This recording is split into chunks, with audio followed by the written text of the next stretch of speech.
मैं समझता हूँ कि उसका बेहतरीन जो तरीका है वो पार्लियामेंट है। पार्लियामेंट को इस पर सोचना चाहिए, बात करनी चाहिए, डिस्कशंस करनी चाहिए।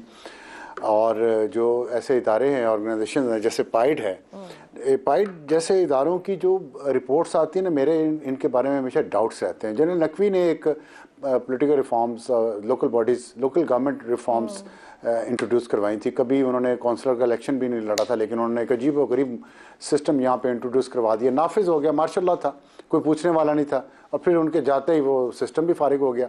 इसी तरह ये पाइड ने भी कुछ, कोई हो सकता है फंडिंग आई हो कहीं से, उसको पूरा करना हो। 2 टर्म्स होनी चाहिए प्राइम मिनिस्टर की, लेकिन सेनेट के इलेक्शन होने चाहिए अमेरिका के तर्ज पे। अमेरिका में दो लेकिन है पार्लियामेंट्री फॉर्म ऑफ गवर्नमेंट। अजीब चू का मरबा बना देते हैं, ना कोई आगे का पता होता है ना पीछे का पता होता है। पार्लियामेंट्री फॉर्म ऑफ गवर्नमेंट में वो एक एग्जाम्पल तो लिखते कि यहाँ पे प्राइम मिनिस्टर के 2 दफा प्राइम मिनिस्टर बनने पे पाबंदी है। बस एक फैशन है ना जो मीडिया पे चलता है। मैं ये तो कह रहा हूँ, मीडिया का रोल, हम जो कुछ बोलते हैं ना, ये लोगों को लगता है कि बहुत बड़ी बात हमने को कर दी है। ये पढ़े लिखे लोगों पे जिनका काम है रिसर्च करना, उनके दिमागों को हमने इन्फ्लुएंस कर दिया हुआ है, और वो सुन लेते हैं मोरोसियत। मुझे बताए, इंडिया में 2 दफा प्राइम मिनिस्टर बनने की वहाँ कोई पाबंदी है? इंडिया इस वक्त दुनिया की तीसरी बड़ी इकोनॉमी बन चुका है, और इससे भी बड़ा होने जा रहा है। वो इस वजह से वहाँ पे बांग्लादेश में 4 दफा हसीना वाजिद प्राइम मिनिस्टर बन चुकी है। आप उधर श्रीलंका में देख लें, बरतानिया में देख लें, जहां पार्लियामेंट्री डेमोक्रेसी है। हम कॉपी करना है, आधा कॉपी कर रहा है बरतानिया को, आधा कॉपी करना है अमेरिका को, आधा किसी और को कॉपी करके या चूचू का मरबा बना दें, और भाई ऑर्गेनिक कोई चीज बनने दें जो अवाम के नुमाइंदे गलियों से उठ के आते हैं। मैंने आपको कहा ना, वो ज्यादा सियाने हैं, वर्कर भी और वो लोग भी, उनको काम करने दें, उनको सपोर्ट करें। नुमाइंदों को क्यों नहीं कानून साजी की तरफ और रिफॉर्म्स की तरफ बढ़ना चाहिए? जब हम बहुत से कवानीन को लेके कहते हैं कि बरतानवी दौर के कवानीन है, बहुत से मामला इसी तरह चल रहे हैं। अभी CSS एग्जाम्स की भी बात कर दी ज़ैगम साहब ने। खुद क्यों नहीं सोचते, काम शुरू क्यों नहीं करते, नतीजा क्यों नहीं निकालते उसमें से? ये बात बिल्कुल ठीक है आपकी। यही तो बार बार हमें ये बात बार बार करनी चाहिए। हमें इन पार्लियामेंटेरियंस को अकाउंटेबल करना चाहिए। हम इनको गाली निकालते हैं और कुछ नहीं करते, गलत बात है। हम गाली ना निकालें, इन्हें बताएं ये आपकी जिम्मेदारी है। अगर आपने जाके अपना काम आउटसोर्स किया किसी जनरल फैज को या किसी जस्टिस साकिब निसार को, तो हम आपका गिरबान पकड़ेंगे। इनसे पूछे ना, इनको कहें ना क्यों आउटसोर्स करते हैं अपने काम किसी को, क्योंकि जिम्मेदारी नहीं लेना चाहते। बड़ा वैलिड पॉइंट हो गया कि आउटसोर्स क्यों करते हैं और जिम्मेदारी क्यों नहीं लेते। मे बी समझ ही ना पा रहे हो कि जो जिम्मेदारी उसे कैसे अदा कर। बात हुई कि खुद से अपने मामलात और काम जो कि पार्लियामान के हैं वो करने चाहिए, और देखना चाहिए कौन सा निज़ाम। और बिल्कुल जायज़ बात है कि अपने माहौल के हिसाब से हमारे निज़ाम को होना चाहिए और डिलीवर करना चाहिए। शहजाद साहब, जो भी ये पाइड ने कहा है, कवानीन की हद तक जो इलेक्शन एक्ट 2017 ऊपर जिक्र भी किया, एक उम्दा दस्तावेज है, मिल के जमातों ने बनाई। असल मसला अमल दरामद का है। कवानीन कितनी सुनहरी क्यों ना हो, अमल दरामद कैसे होना है, समझ जितने भी मसाइल की, अगर हल ही नहीं निकाल पा रहे तो फिर क्या करें? आउटसोर्स होंगे मामला हमारे। अच्छा देखिए, पाइड जैसे जो इदारे हैं ना, इनकी जो भी ये स्टडी करते हैं, इससे कम से कम एक डिबेट जरूर जन्म लेती है।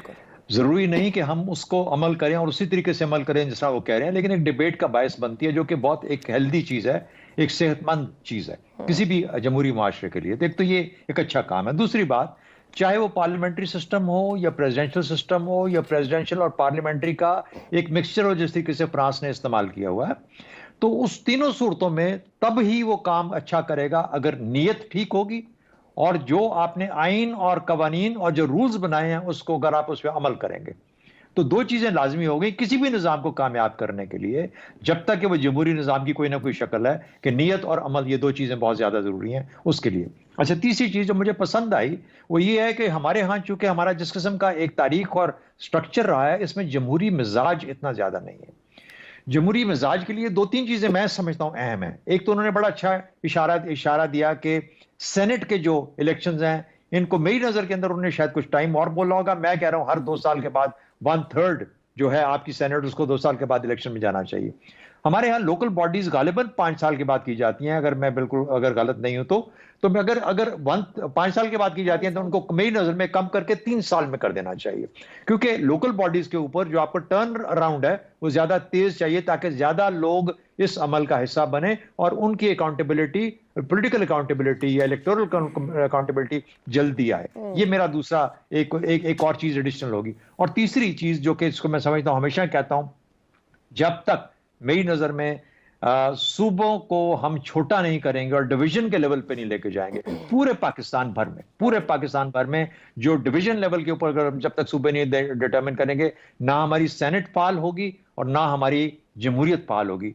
लोकल बॉडीज, सेनेट के इलेक्शन, डायरेक्ट इलेक्शन, ये सब बहुत अच्छी चीजें हैं, लेकिन हमारे पॉलिटिकल पार्टीज के अंदर जमहूरी कल्चर, लीडरशिप के अंदर जमहूरी कल्चर, हमारे इदारों के अंदर लोग बैठे हुए हैं, उनकी एक जमहूरी सोच, ये तभी आएगी अगर हमारे इलेक्शंस बार बार होंगे, लेकिन हर साल नहीं, कम से कम 2-2 साल का, 3-3 साल का वक्फा दें, ताकि इतना ज्यादा हम सह सकें, संभाल सकें। ये ना हो कि हम बहुत ज्यादा खर्चे भी करना शुरू कर दें और पता लगे कि फिर भी वही लोग आ रहे हैं। दूसरा एक और चीज है, मेरे ख्याल में जो रिप्रेजेंटेशन क्वालिटी है, वो बात कर रहे थे ना अभी अफसार साहब कि हम सवाल क्यों नहीं पूछते अपने मेरा ख्याल है क्वालिटी ऑफ डेमोक्रेसी, जमहूरियत की क्वालिटी भी मैटर करती है। वो लोग जो हम चुन के भेजते हैं उनको, तो कहीं ना कहीं पे प्रोपोर्शनल रिप्रेजेंटेशन और डायरेक्ट इलेक्शन, जिस तरीके से कि हमारी विमेन सीट्स और माइनॉरिटी सीट्स में होता है, उसके वो एक प्रोपोर्शनल रिप्रेजेंटेशन का तरीका, और उसके अंदर नेशनल असेंबली में भी कोई तरीका ढूंढना चाहिए कि आप उन लोगों को जो दानिश्वर हैं, लिखारी हैं, शायद बहुत सोच समझ वाले लोग हैं, उनको किसी तरीके से आप रास्ता दें पार्टीज के थ्रू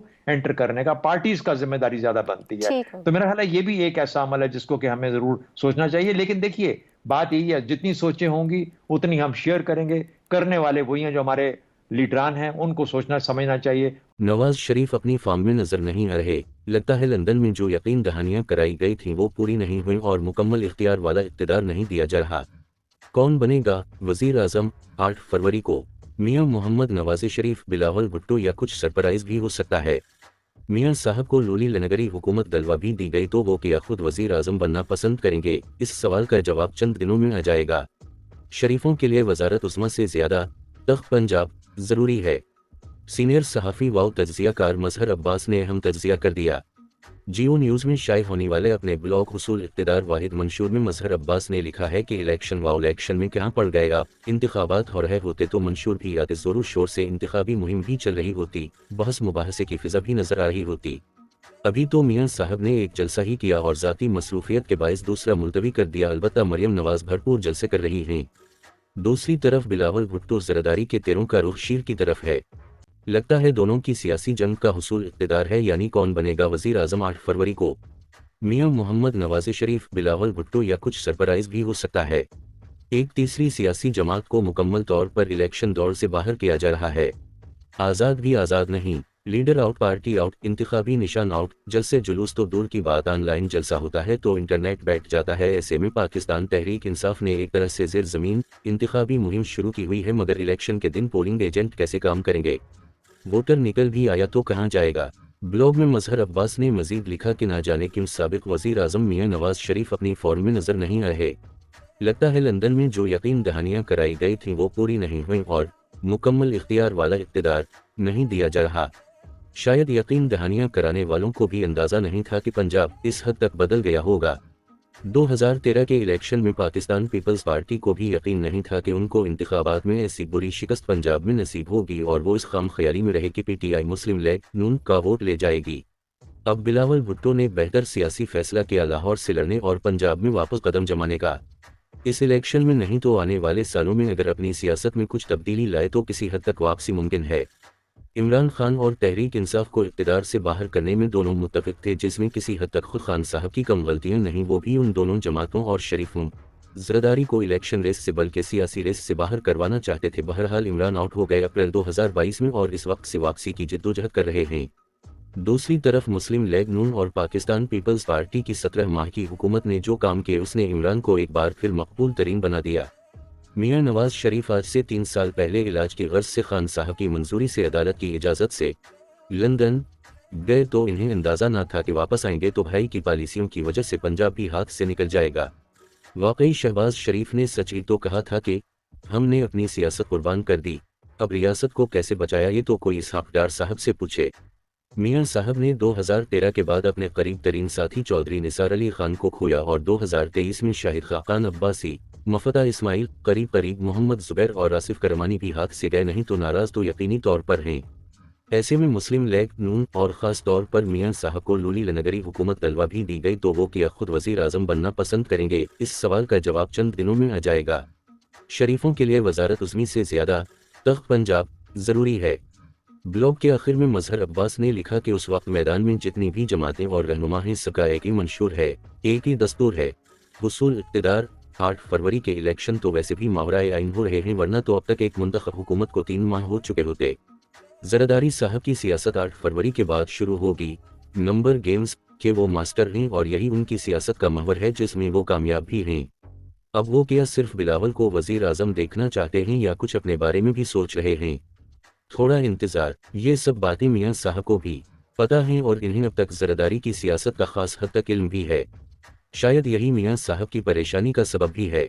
जब पंजाब में खुद इन्होंने सिर्फ 1-2 जलसे किए हैं तो ये समझने के लिए कोई रॉकेट साइंस नहीं चाहिए कि ऑल इज़ नॉट वेल। हम असल पाकिस्तान से बहुत दूर चले गए हैं, जमहूरियत महज मफादात का टिकराव बनकर रह गई है। देखते हैं 8 फरवरी को कौन सी जमहूरियत का सूरज तुलू होता है और कौन सी जमहूरियत गुरूब होती है। हायर एजुकेशन कमीशन की जानिब से मुनक़िदा यूथ कॉन्फ्रेंस में मौजूद तमाम लोगों को आर्मी चीफ की आमद की खबर उनके आने तक ना थी, लेकिन उनके हाल में दाखिल होते ही पूरा हाल पुरजोश तालियों से गूंज उठा। उस वक्त वहाँ तकरीबन 2000 से ज़ायद तलबा व तालिबात मौजूद थे।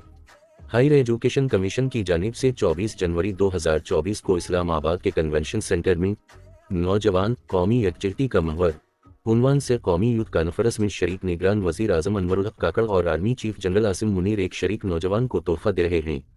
इस्लामाबाद के जनाह कन्वेंशन सेंटर में बुध जनवरी 24 को army chief general Syed Asim Munir और निगरान वज़ीर आज़म अनवरुल हक काकड़ को एक साथ देखकर हमारा ये ख्याल था कि शायद आज बहुत सख्त कस्म के सवालात होंगे जो एक बार फिर सोशल मीडिया की जीनत बनेंगे। ये अहवाल है हायर एजुकेशन कमीशन HAC की जानिब से नौजवान कौमी यकजहती का महवर के उन्वान से एक कौमी यूथ कॉन्फ्रेंस का, जिसमें मुल्क भर से मुख्तलिफ जामियात और कॉलेजों के तलबा व तालिबात ने शिरकत की।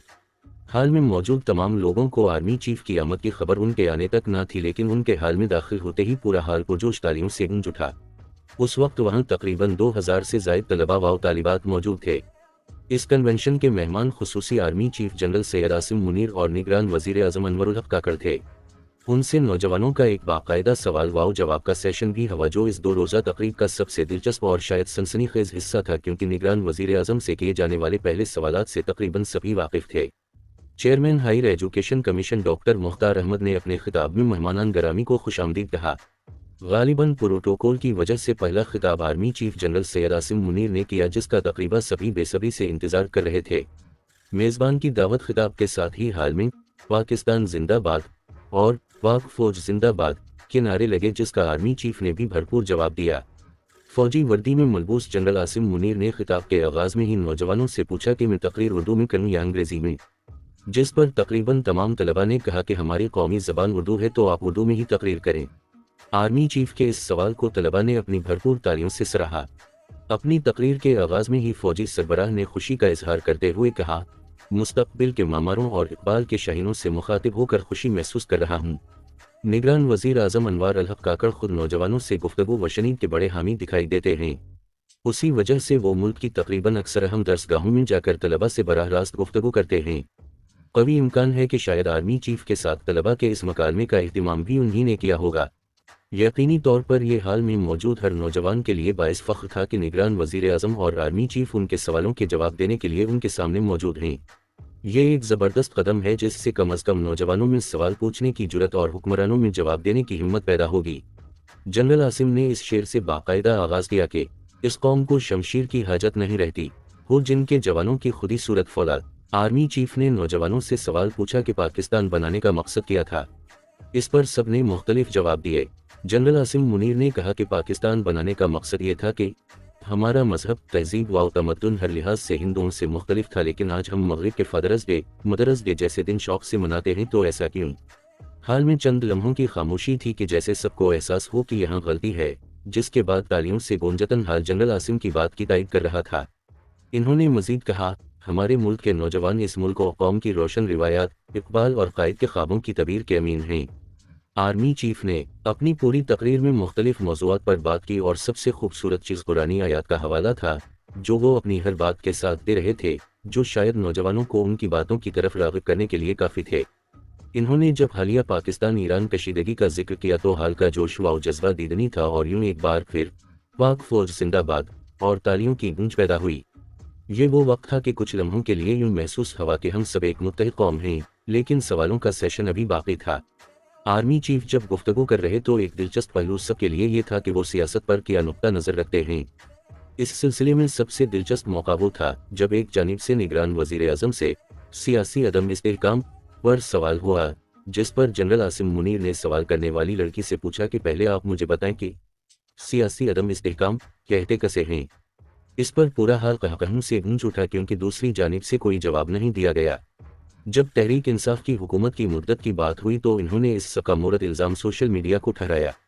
पाकिस्तान के army chief general Asim Munir और निगरान वज़ीर आज़म अनवर अल हक काकड़ ने बुध को इस्लामाबाद में पाकिस्तान नेशनल यूथ कन्वेंशन 2024 से खिताब किया। इन्होंने कहा कि सियासतदान सिर्फ हुसूल इक़्तिदार के लिए लड़ते हैं, इसलिए 8 फरवरी को आप अपने नुमाइंदों का इंतखाब देख कर करें। आर्मी चीफ की गुफ्तगू से बज़ाहिर ऐसा महसूस होता था कि वह कौम के तफरक़े और ख़ासकर सोशल मीडिया की वजह से पोलराइजेशन या तक़सीम से काफ़ी मायूस हैं और वो नौजवानों को इससे निकालना चाहते हैं। उसी वजह से इन्होंने सोशल मीडिया को शैतानी मीडिया करार दिया, जहां बगैर तहक़ीक़ खबर आग की तरह फैल जाती है। इन्होंने इस पर भी कुरानी आयत का हवाला दिया। आज़ादी इजहार राय सोशल मीडिया से मुताल्लिक़ उनकी गुफ्तगू बज़ाहिर सियासी बसीरत रखने वाले नौजवानों के लिए थी कि हमारा दीन और आइन हमें चंद बजा पाबंदियों के साथ इजहार राय की आज़ादी देता है, इसलिए किसी के ज़ाती मफाद की खातिर रियासत की बका दाव पर मत लगाएं।